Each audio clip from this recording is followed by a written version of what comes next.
Thank you for that great introduction. It's a real honor to be here sharing the stage with the fellow presenters. So, as you heard in the introduction, we study online activism. We particularly are interested in the networks of activists and regular people that get stitched together around hashtags in order to create meaningful social change. From the umbrella revolution in Hong Kong to the Arab Spring, the Black Lives Matter and Me Too movements that started in the US and rocketed around the world, it's hard to imagine a country or a community that hasn't been touched in some way by social media activism. We're particularly interested in the network processes that transform these individual hashtags into impactful movements for social change. And today I'm going to focus on one example of those movements, specifically the network processes that catalyzed the Me Too movement. So, as we know, social movements are really powered by stories. People are natural storytellers, and we build our relationships by telling stories to one another. If I were to meet a new friend, I might tell them something about myself, and then they'd probably feel compelled to tell me something about themselves in return. And we go back and forth, sharing their stories and building our relationship. Abstracted, we can think about this as a process where a network grows between two nodes, the people, and forms as they share stories in a process called reciprocal self-disclosure. When we move that kind of disclosure into a network, and particularly an online network, something really interesting happens. So instead of sharing your story with just one other person, you end up sharing your story with all the people that you're connected to in your online network. And then instead of this reciprocal self-disclosure, we get this kind of generalized network disclosure where each person shares their story with you and also with everyone else that they're connected to. And then those people share with the people they're connected to, and they share with the people they're connected to, and so on, creating these cascades of disclosures that ultimately allow a message to spread through a whole network. And so we were really interested in whether or not this sort of networked storytelling could explain the sudden and dramatic shift in public discussions about sexual assault and harassment that are associated with the Me Too hashtag. We all know that Me Too was started by Tarana Burke to support sexual assault survivors, and then it received widespread and mainstream media and popular attention in October of 2017, when millions of people just suddenly started sharing their own stories about sexual assault and harassment in response to this tweet by Alyssa Milano, inviting people to use the hashtag #MeToo to disclose their experiences. To study how these stories spread, we collected 1.5 million tweets containing the hashtag #MeToo. And these tweets contain a mix of stories about sexual assault, as well as other sorts of messages, including support for survivors, commentary about the prevalence of sexual violence, and occasionally, although not as often as you would expect, pushback against calls for social change. We organized these tweets into a network, and we paid special attention into the patterns of story sharing inside that network. So for each person in the network who shared a story, we built a network of everyone that they follow. So we knew exactly who they were following. And then we looked back in time at what those people were saying before someone shared their own Me Too story. So those are the messages that they could potentially have seen before they decided to share their own story. And we naturally found variation in those following networks. So some people saw a lot of Me Too stories, some people didn't see very many at all. So, if the stories were really influencing people to share their own story, we would expect that folks who saw a lot of stories in the networks would have a higher chance of sharing their own story than people who didn't see very many stories at all. And that's exactly what we found. So, unpacking this chart, we see that the more stories that people saw, the more likely they were to share their own story. And very importantly, that effect was the strongest as we went from 0 stories to about 20 stories. And we imagine that this is the window where people who have a Me Too story to share might feel especially motivated by this disclosure process to reciprocate the stories that were coming through their networks. And here's the really powerful thing about stories. We can see that in combination, they really changed public discourse. So starting in October 2017 with all these stories, Me Too went from a relatively rare term on Twitter to one of the most popular terms on Twitter, and it's stayed very popular since then. So this collective shift increased our awareness of the pervasiveness of sexual assault and harassment. It also got picked up by the mainstream media, who covered the trending hashtag as a story on its own, and ultimately led to some pretty incredible social, cultural, and policy changes, often aimed at stopping something called Me Too disclosures. So we know that sharing stories matters. We already knew that. But what we learned today is that when we put those stories into networks, we can create these cascades that fuel social movements. And these networks become the infrastructure that sustains that social change, advocacy, and organizing over time. That's it. Thank you. And shout out to my co-authors who are in the audience today. Wonderful. Thanks so much for sharing that really illuminating paper with us. So what inspired you guys to start this project and to write this paper? Yeah. So my team and I have been studying online activism for about 10 years. We were particularly focused on race and gender justice activism. So we were kind of in this space when the Me Too hashtag started to trend. But typically, when we study this kind of activism, the hashtags center on particular events. So think about hashtag Ferguson, which emerged after the murder of Mike Brown and subsequent protests in Ferguson, Missouri. Me Too, of course, has some similar feels to that, but is really quite different in terms of what was happening. So people weren't suddenly having the same experience, they were holding these experiences and suddenly sharing them. And they were specifically sharing things that people usually keep secret. So we know that women don't tend to disclose sexual assault and harassment. So suddenly folks were reclaiming their space and demanding this kind of attention, and it worked, right? So that's really exciting. So that was really our motivation. We wanted to kind of dig into the origin story there, figure out what happened, and figure out whether or how it could be replicated in order to create similar kinds of cascades around other issues. So you saw that these stories got shared through these social media networks. How does that end up translating to kind of big social change in the broader world?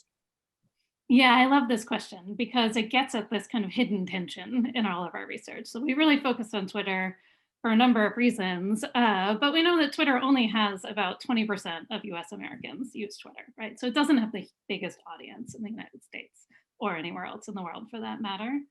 And yet we kind of intuitively understand that stuff that happens on Twitter has this impact on social change. And there are a few reasons why I think that's true. So first, the news media are on Twitter. They, even though it's only moderately popular with general American population, journalists see Twitter as a valuable place to kind of track social trends, to find sources, and to promote their own work. So they hang out there more so than on other platforms. So that makes Twitter uniquely positioned to kind of harness the attention of the mainstream media.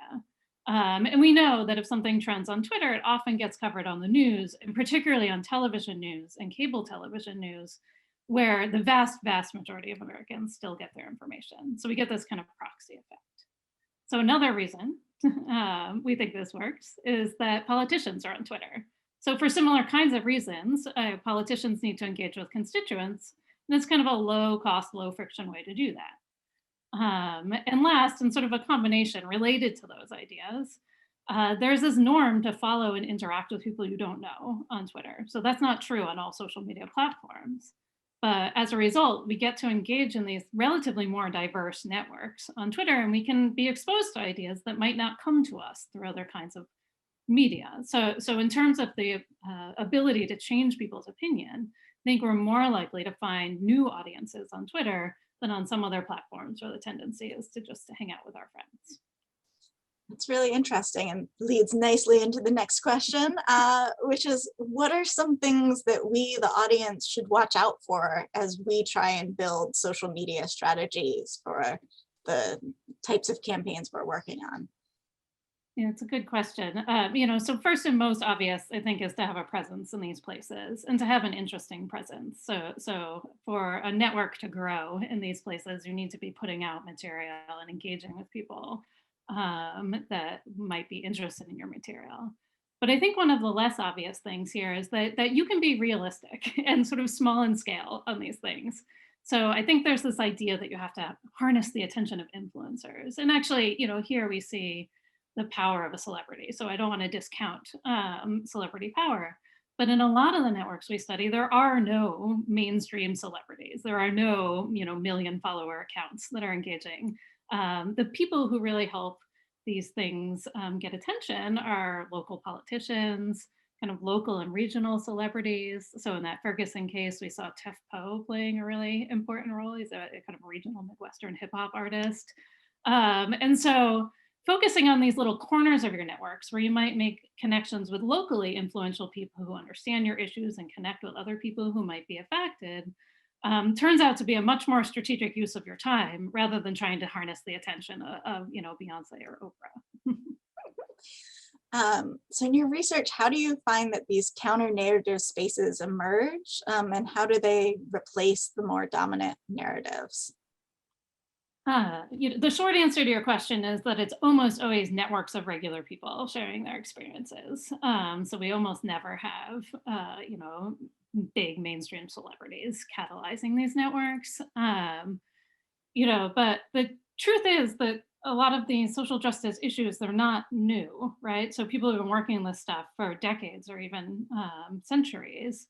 And so people kind of have stored up these stories that they want to share, but they never get this mainstream audience or attention for those stories. So unfortunately, it's very easy for the news media and even regular folks to just dismiss any individual story. We hear that happening all the time, right? So people are told they misunderstood what really happened, or they brought it on themselves, somehow they deserved it. And actually, fear of being dismissed is one of the primary reasons that so few people speak up about sexual assault and harassment. So they're afraid that people won't believe them or that they'll be blamed. But when you have all these stories kind of coming out at once, it's really hard, especially when they're stitched together in this network, to discount all of them collectively. Right. So I think that's where the counter narrative comes in, that there's a lot of potency into stitching together a bunch of related but previously unconnected stories, and teaching people how to talk about an issue. Right. So we even see people using that term like a Me Too situation. I want to avoid a Me Too situation, or this has kind of got Me Too vibes to it. Right. So we've given people this new vocabulary in order to talk about what's happening. And what we're referring to is this preponderance of evidence in the network that people brought to light around the hashtag. That's great. So how else can our Frank community bring the insight of your work into our own work? Yeah, so I mean, if I could make one kind of tactical suggestion, so what are you going to do after this meeting? I would say focus small and focus on connecting your work to a new community, and an adjacent community. So, a lot of times we think we're trying to stitch together everyone in the whole wide world, and that can feel overwhelming. But really jumping from people that are talking to you right now to people who may be interested in your cause but aren't currently talking to you has these really profound impacts. And a really good case study of this is Colin Kaepernick. And when he started kneeling during the national anthem, we started to get football fans paying attention. And now, to be fair, he got a lot of pushback, and in some cases, violent pushback. So I don't want to discount that. That was a risky thing for him to do. And at the same time, he also got attention. So we saw on Twitter a lot of people saying, like, wait, what's happening here? I thought this was a football game. Like, what's going on? And some of those people were persuaded. So some of those people started talking about Black Lives Matter issues, right? Some of those people adopted a new set of vocabulary and started to make new online network connections so that they were able to follow this movement as it developed over time. So of course, I don't think that's the only thing that accounted for the Black Lives Matter change. And yet sort of linking these communities together had real impact, right? And I think it is why we started to see this widespread and massive growth of supporters and allies around the Black Lives Matter movement. So we're going to end with what has become my favorite question. What are you working on next? What should the Frank audience keep an eye out for? Yeah, two things. So we are really interested in this community to community connection. So how do you get messages to hop from your kind of local community into another community? What happens when that works, and what happens when you get some tension when those communities like clash with each other? So we're really looking at that. And then, of course, we're still living in a pandemic. And we know that this particular pandemic has especially affected marginalized folks. So we're using some of the same kinds of tools and resources that we have to work with data in order to identify locally influential folks in communities that are especially affected. So Black, Indigenous, and Latinx communities, to find influential people to spread good quality messages to try to counteract some of the misinformation and manipulation that's happening there in order to get vital health information out to populations who really need support. Wonderful. I'm excited to see what you guys find. So thank you for all the work that you do. And everyone, let's give Dr. Foucault Wells snaps and virtual Zoom claps for